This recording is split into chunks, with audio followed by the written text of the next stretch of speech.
Mi intervención está enfocada a analizar las creencias que Sor Juana Inés tuvo sobre las postrimerías católicas, es decir, sobre la muerte, el juicio final, el infierno y la gloria, así como esclarecer las decisiones que ella tomó al final de su vida para preparar su propia muerte. Mi aproximación al tema es desde la historia y no desde la literatura, como ha sido estudiada Sor Juana mayoritariamente. La investigación se basa en documentos que proceden de la mano de la propia Sor Juana, así como en testimonios de contemporáneos suyos. Dada la amplitud bibliográfica que existe sobre el periodo final de su vida, solo me referiré de manera muy somera a las distintas interpretaciones que ha habido respecto a este tema y particularmente al último periodo de su vida, ya que es imposible ocuparme detalladamente de ellas. Voy a mostrarles mi presentación. Sor Juana no fue una monja convencional.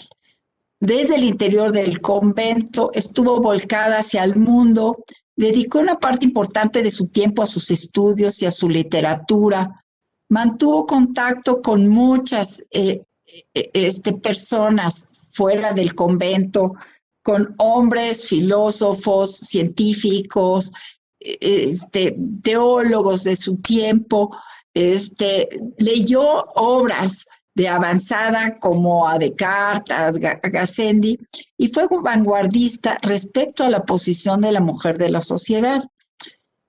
Por todos estos méritos, pues ha sido muy festejada y por eso la conocemos. Sin embargo, a veces no tenemos claro que en el terreno religioso ella fue completamente ortodoxa. Ella misma dice que apreciaba más el nombre de católica y de obediente hija de mi Santa Iglesia que todos los aplausos de docta, es decir, de persona culta y excepcional en todo el terreno de las ciencias, etc. Esto no debe extrañarnos, puesto que en el siglo XVII realmente había una transición entre el antiguo mundo y el mundo contemporáneo que después vamos a ver en el siglo de las luces. Y aún pensadores muy avanzados como Isaac Newton, como Galileo, como Descartes, siguieron siendo creyentes y permanecieron afiliados a una institución eclesiástica. Todavía no estamos en el siglo de las luces, a partir del cual se inició una lenta y progresiva laización del mundo occidental, pues misma que no ha concluido completamente, porque vemos que todavía hay muchas esferas en donde lo religioso realmente es muy importante, incluso esferas públicas. Sor Juana escribió 2 obras en las que ella abordó directamente los temas relacionados con la muerte, el camino de la salvación y la eternidad, y que han sido muy poco estudiadas por los estudiosos, muy poco atendidas por los estudiosos. Estas obras son los ejercicios de la encarnación y los ofrecimientos a la Virgen de los Dolores, que aquí pues vemos en pantalla en la edición que de ellos se hizo en Fama en Fama y Obras Póstumas, editada en 1700, que es la última obra de las obras completas de Sor Juana. La primera obra, es decir, los ejercicios devotos, pertenece al género de los ejercicios espirituales y está concebida para realizarse 9 días antes del día de la encarnación. Y la segunda fue escrita para rezar un rosario de 15 misterios el 15 de septiembre, Día de la Virgen de los Dolores. Estas obras las escribió hacia mediados de la década de los 80. Se publicaron y circularon en ediciones que hoy están perdidas. Sor Juana las menciona en la respuesta a Sor Filotea de la Cruz y dice que junto con su famosa obra El sueño, Estas obras contaban entre las que había escrito con mayor gusto y que lo había hecho para beneficio de sus correligionarias y de los sacerdotes. Era una versión de los ejercicios espirituales como los concebidos por Ignacio de Loyola y de los cuales pues se escribieron bastantes en la Nueva España por otros autores. En estas obras, Sor Juana suscribe las ideas que propagaba la Iglesia, que eran aceptadas como verdades incontrovertibles por los católicos de su tiempo. Entre ellas, de que la estancia en la tierra solo era un eslabón para alcanzar la vida eterna, en la cual se daba la verdadera realización de los seres humanos, de que el sitio asignado a las almas en el más allá dependía del desempeño moral que las personas habían tenido en vida, de que el momento de la muerte era inseguro y que ésta puede aparecer repentinamente y que por lo tanto era conveniente desentenderse cuanto antes posible de los asuntos terrenales y someterse a la voluntad de Dios con la finalidad de entregar buenas cuentas a la hora del juicio final y así tener derecho a disfrutar eternamente de las delicias celestiales. Como ustedes ven, todas estas ideas pues se relacionan con lo expuesto por el doctor Rubial hace unos momentos. Ambas obras están encaminadas a alcanzar la perfección cristiana, que, según planteaba la Iglesia en aquel tiempo, consistía en una vida ascética, de renuncia y mortificaciones, mediante la cual se imitaba la pasión de Cristo, con lo cual se servía a Dios, a la Virgen, y se congraciaba con ellos. El primer paso para lograr la perfección cristiana era reconocer la propia valía que los seres humanos tenían frente a Dios y a la Virgen, dada su propensión al pecado. Sor Juana invita a los lectores a reconocerse como pecadores y por haber añadido sobre la culpa original tinieblas a tinieblas y pecados a pecados. En diversas partes de la obra, ella misma se asume como pecadora y contrasta esto con la actitud de Jesucristo. Ella dice, y esto es lo que se pensaba en la época normalmente, que Jesucristo había dado su vida para salvar al género humano y había abierto para él nuevamente el cielo. Durante el cuarto día de los ejercicios, Sor Juana trata de crear conciencia entre los ejercitantes sobre lo agradecido que debían estar con Jesucristo por el sacrificio que él había hecho por cada uno de ellos. Lo compara con un rey temporal que los visitara en su casa, los llamara hermanos y por ellos pasara, entre comillas, muchos trabajos hasta dar la vida. Se cierra la comilla. A partir de esta reflexión, le resulta imposible, cito, no se mude la vida y se pregunta, comillas, o seremos más duros, más fríos y más insensibles que las piedras. Recomienda convertirse en verdaderos devotos y vasallos de Jesús y de la Virgen y de servirles en la vida como debemos, para gozarlos allá en el cielo. A su vez, le solicita a estas figuras del cielo su protección y que los defendiera en contra de los enemigos espirituales y temporales.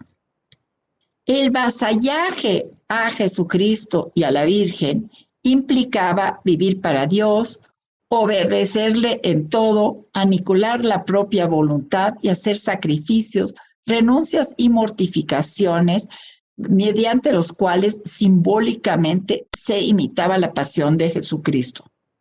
Sor Juana recomienda a los ejercitantes una serie de mortificaciones, tanto físicas como psíquicas, para cada uno de los 9 días anteriores a la encarnación. Sugiere ayunos para la mayor parte de los días, el uso de disciplinas, que eran instrumentos de cuero con puntas de metal con las que los usuarios se azotaban, y la aportación de cilicios, que eran correas provistas de clavos o de púas, que se colocaban en ciertas partes del cuerpo para lastimarlas. Las penitencias psíquicas mayormente se referían a la interacción con otras personas. Por ejemplo, para combatir la soberbia, los ejercitantes debían humillarse frente a terceros. Y para ejercer la caridad, visitar a un enfermo o repartir limosna entre los necesitados.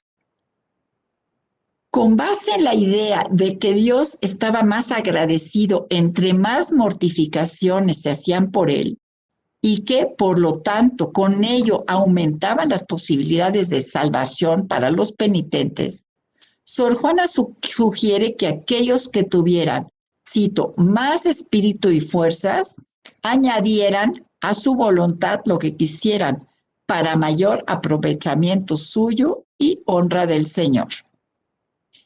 En los penúltimos 3 ofrecimientos a la Virgen de los Dolores, ella recuerda a los grupos de personas cuyas almas estaban en riesgo de ser condenadas, y pide por ellas, pide que Dios y la Virgen se encarguen de ellos. Estos eran los gentiles, es decir, las personas que no habían conocido el cristianismo y por ende no podían afiliarse a él. Los herejes, es decir, los cristianos católicos, pero que ya se habían, como ella dice, desviado del camino, y habían roto con víboras ingratas las entrañas de la Santa Madre Iglesia. Y en tercer lugar, pues los cristianos réprobos, o sea, los frailes creyentes que se perdieron para siempre por haber muerto en pecado mortal. Pide a la Virgen María que interceda por todos ellos, que los alumbre y que pida auxilio a su Hijo para que salgan tanto del peligro, especialmente los que estaban próximos a morir. Sor Juana fue consciente de que su propia vida no obedecía al concepto de perfección religiosa que ella promovía entre los ejercitantes y orantes que se valieran de sus obras para acercarse a la Virgen y a Jesucristo.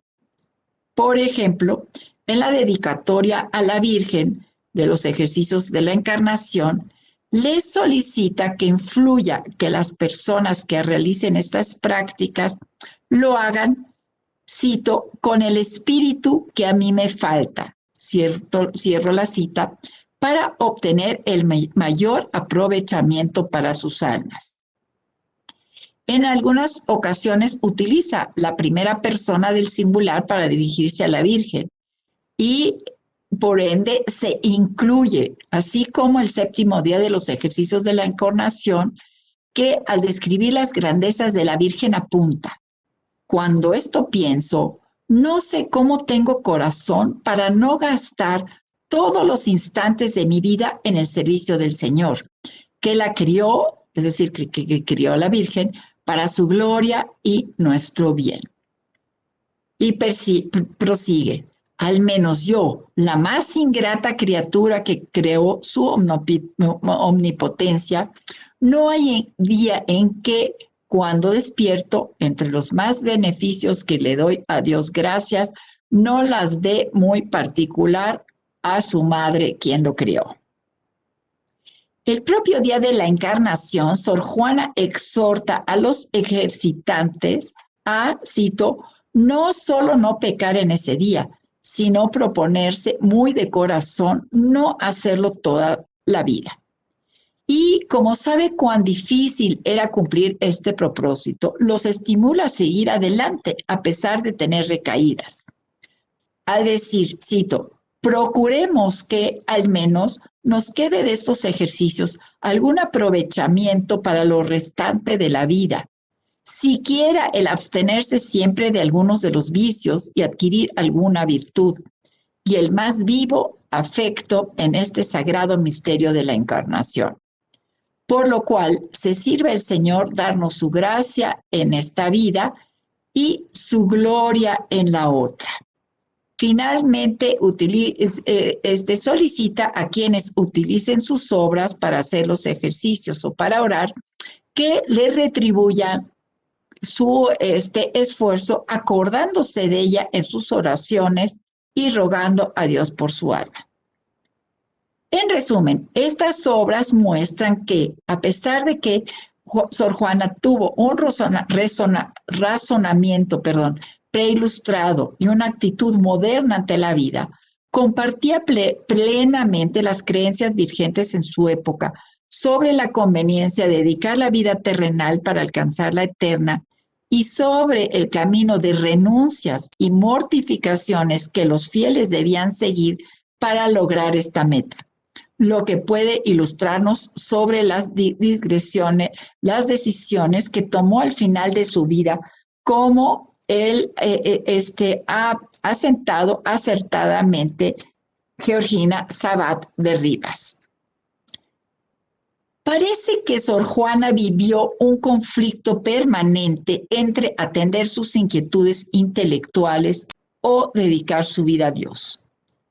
Ella relata que hubiera deseado permanecer soltera para dedicarse enteramente a sus estudios, pero que finalmente decidió ser monja porque era lo más conveniente para asegurar la salvación de su alma.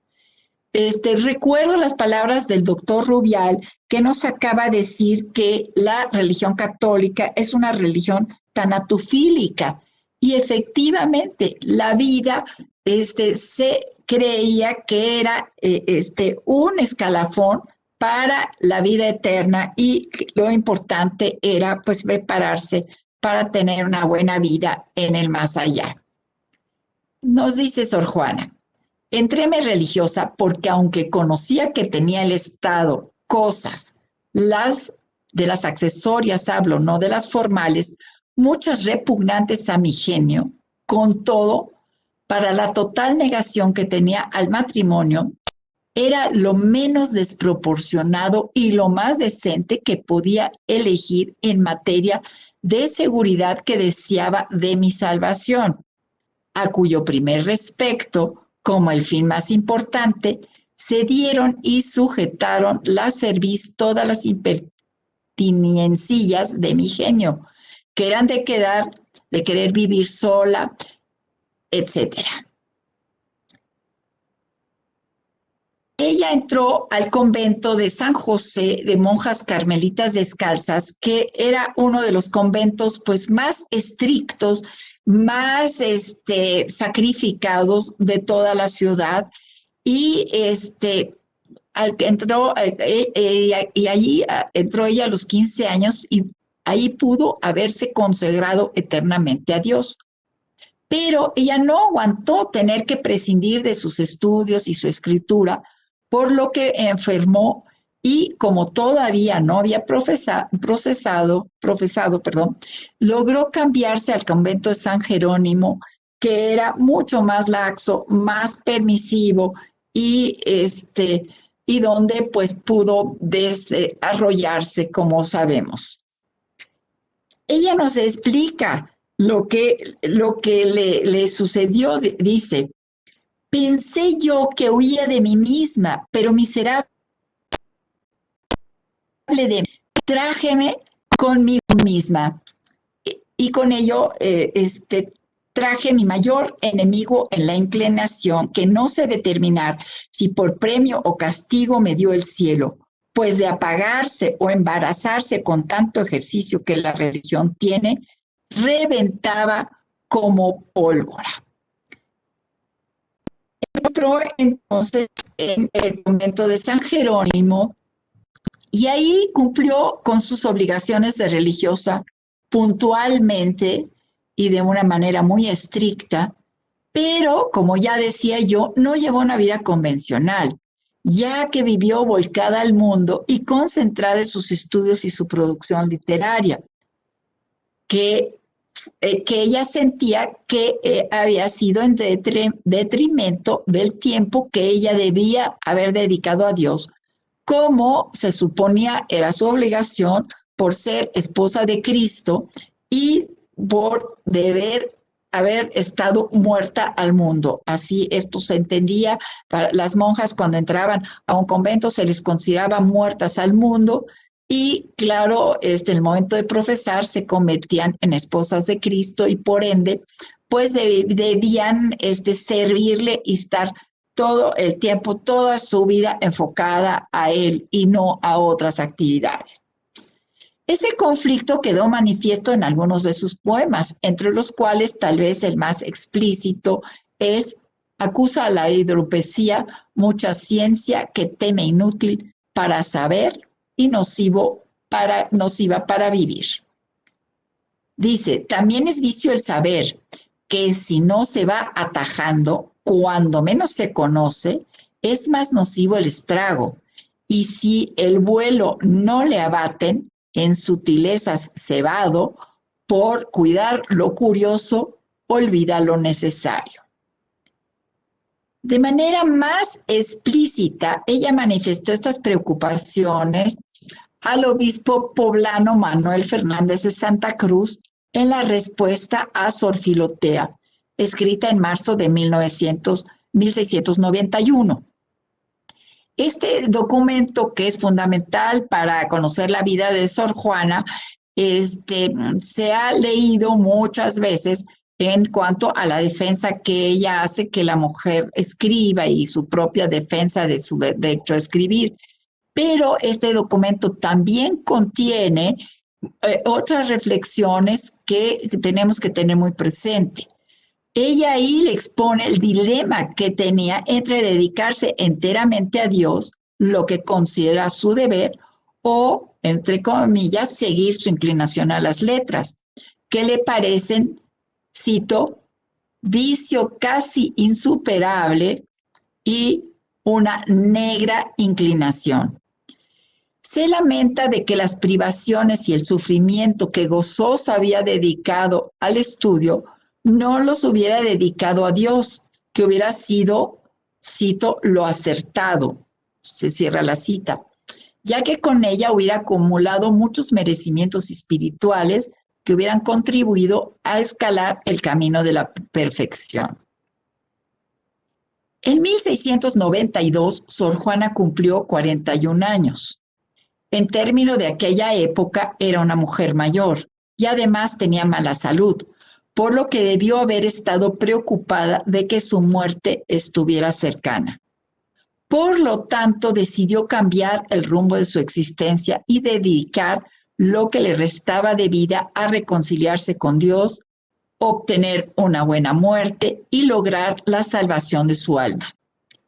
Recluirse y apartarse de los quehaceres mundanos le brindaba la oportunidad de, cito, ordenar su vida y obtener merecimientos, es decir, reconocimientos por parte de Dios de las omisiones cometidas, rectificar su conducta como monja, anticipar penas del purgatorio, obtener el perdón de sus pecados y con todo ello aspirar a la añorada salvación eterna.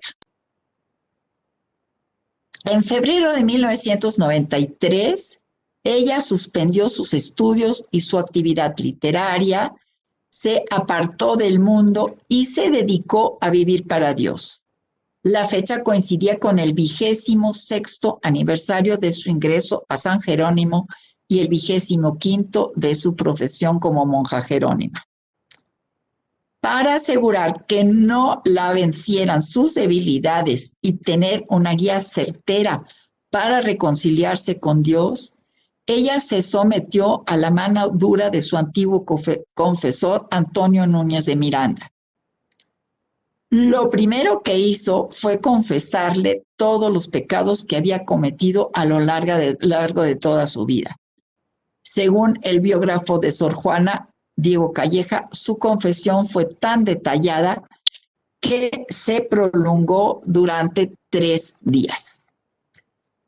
Después escribió con su propia sangre la petición que en forma casuídica presenta al Tribunal Divino, ella, Sor Juana, escrita a modo de una apelación jurídica en la que se acusa de haber cometido, cito, graves y enormes y sin iguales pecados, especialmente que durante 26 años en los que fue religiosa había descuidado, cito, sus deberes religiosos al grado de actuar como una pagana.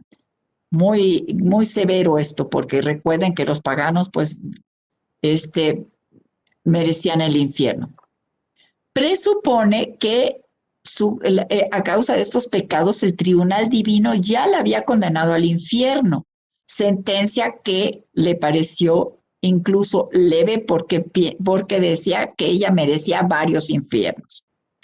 Se reconoce convicta y que dice que no merece perdón, pero apela a Dios para que Él la perdone y con el propósito de que el tribunal divino revertiera la sentencia, solicita el apoyo de la Virgen, de San José y del ángel de la guarda, así como de los bienaventurados del cielo. Además, a manera de desagravio, se compromete a compurgar algo de lo omitido. Es decir, ella se ofrece a renunciar simbólicamente a su estado de monja profesa y ofrece a Dios someterse nuevamente a un nuevo año de noviciado bajo la supervisión del padre Núñez para merecer el sagrado hábito de San Jerónimo. Nombra a este santo por abogado e intercesor para que la ayude a alcanzar la perseverancia y aumento de virtud que ella deseaba. Con la finalidad de servir y agradar a Dios y de obtener su perdón, Sor Juana se sometió a una serie de penitencias corporales y de mortificaciones.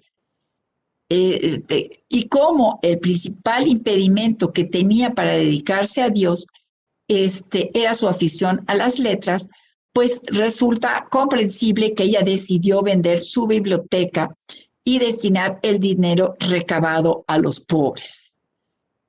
El 8 de febrero de 1694, al año de haberse recluido y de haber pasado el noviciado, ella ratificó su profesión y reiteró sus votos de obediencia, clausura, castidad y pobreza, así como uno adicional para defender la creencia de la Inmaculada Concepción de la Virgen María.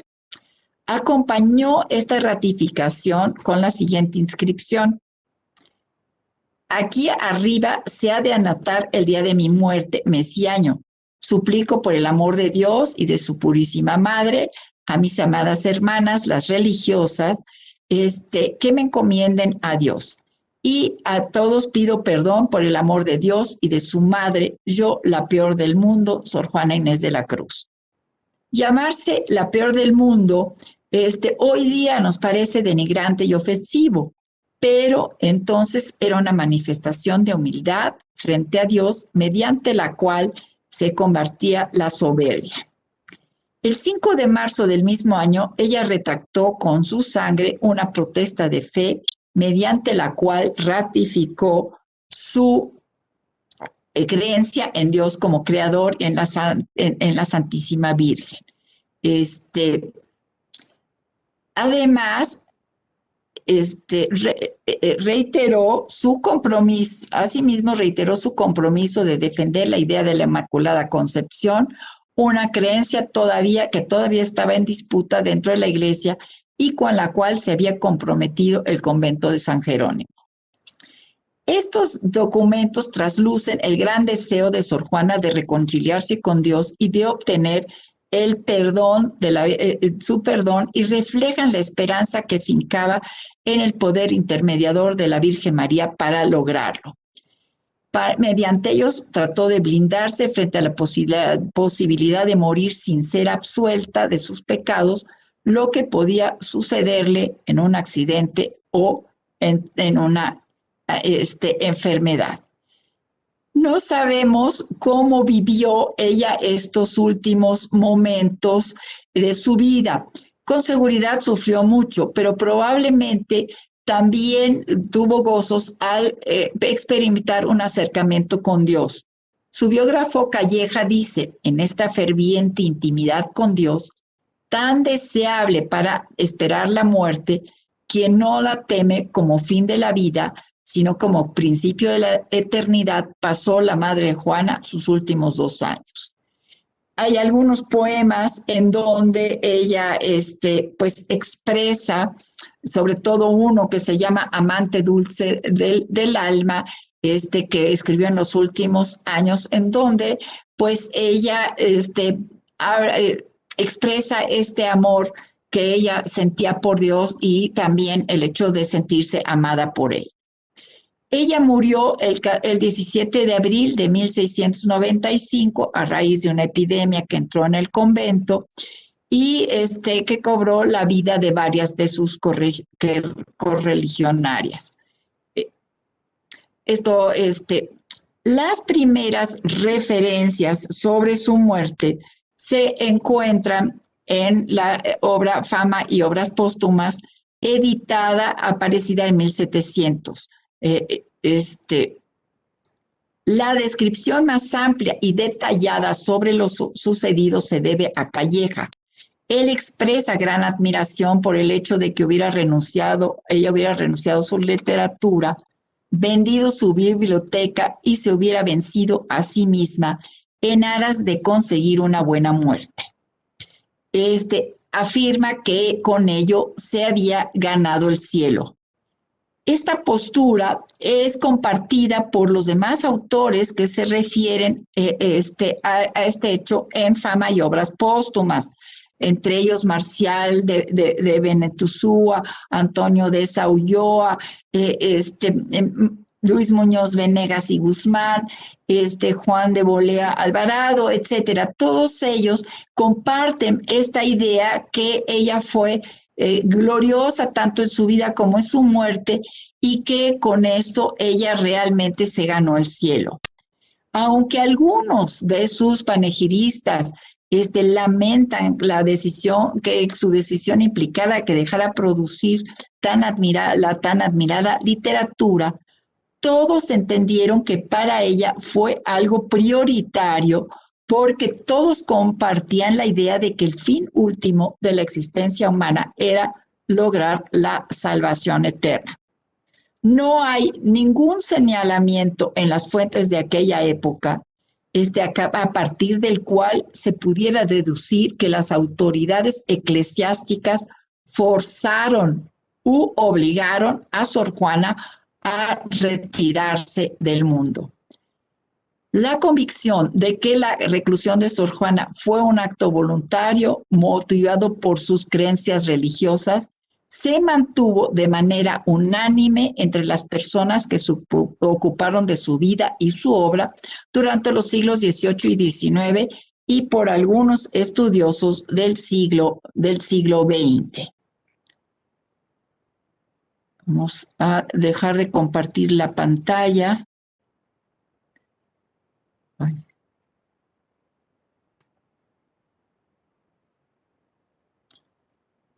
Los sanjuanistas del siglo XX, por ejemplo, entre ellos Alfonso Junco, Alfonso Méndez Plancarte, Genaro Fernández Magregos, varios de ellos, siguieron con esta idea de que había sido un acto heroico por parte de ella y que había sido un acto voluntario.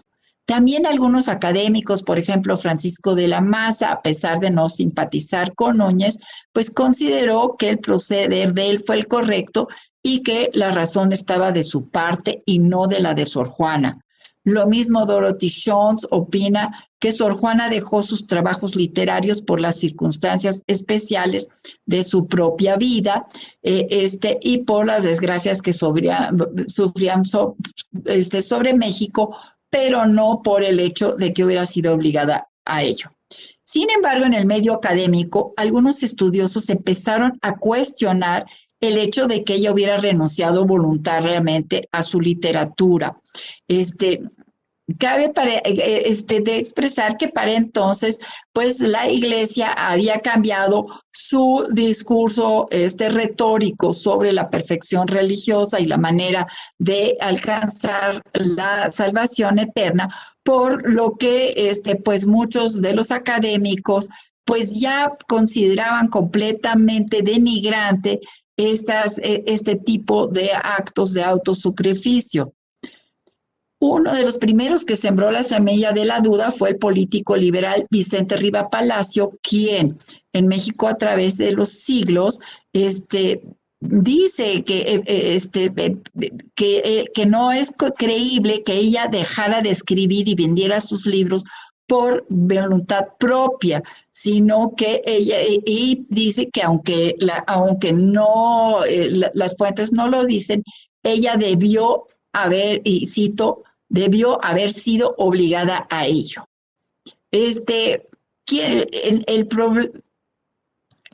Muchos de los académicos compartieron este tipo de sospecha y empezaron a plantear algunas tesis e hipótesis respecto a que ella fue obligada por algunos de los clérigos que estaban cercanos. En algunos casos culpan al obispo Aguilar y Seijas, al arzobispo Aguilar y Seijas, en otros casos al obispo de Puebla, Fernández de Santa Cruz, o al confesor Núñez de Miranda.